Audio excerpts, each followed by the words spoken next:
Greetings, this is July 2nd, 9 p.m. and there are a few new hotspots. Most of them are traveling east and southeast of the fire lines. However, the big factor that I see is the wind.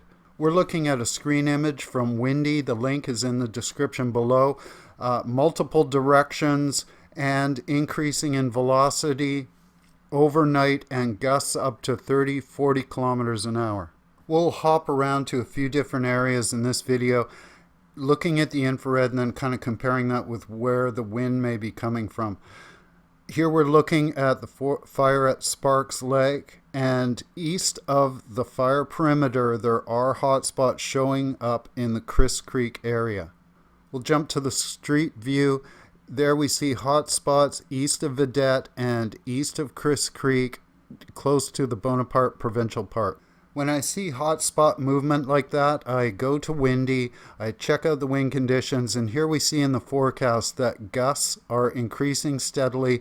Tomorrow they could hit 40 kilometers an hour and primarily from the north. So if you're south of these wildfires, you want to be aware of what access routes you have and what is the vegetation and terrain between you and the fire line. Now we're moving west over to the fire at McKay Creek Pavilion, and we're looking at Kelly Lake, and there's been concern because visibility is very hard to see hotspots. I see one hotspot on the east side of the Fraser at Kelly Lake and another north on the west side south of Gang Ranch. So a quick look at Windy. I see the winds coming primarily from the north.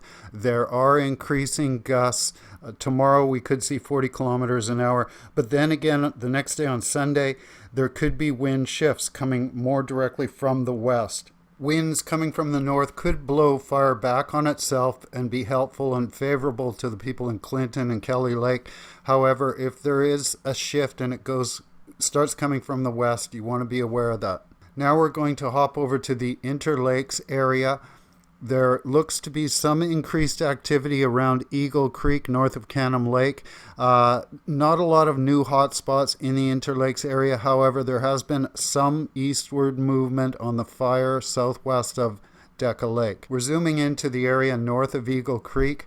Both the MODIS and VWIRS systems are enabled, so we're seeing two satellite sets of data on this image.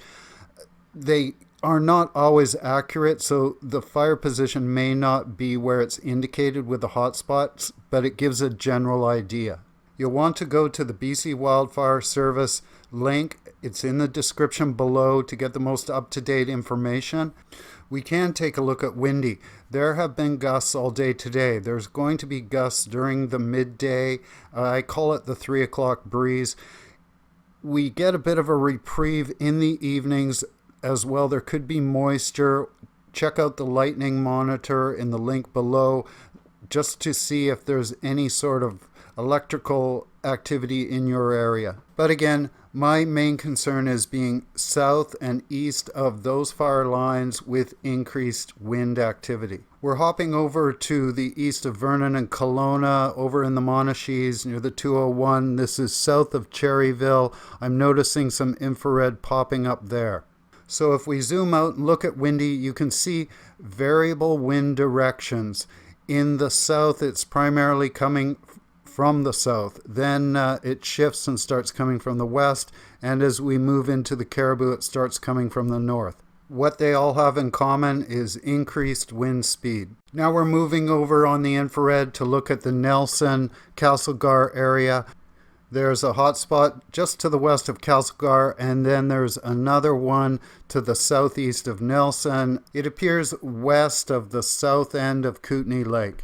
Wind speeds appear a little slower in this region. However, there are gusts. They can reach up to 30 kilometers an hour, and it is quite variable. It can come from the west, come from the south, and I'm not seeing a lot of precipitation. There is some cooling in the evening, and again, we may not be getting all the infrared data. It can be obscured by smoke, cloud, and there can be a delay in the time from when a hotspot is generated to when it appears on the satellite information. We're generally working in about 6-hour intervals. Now we're moving up north to the Omnica Chase area.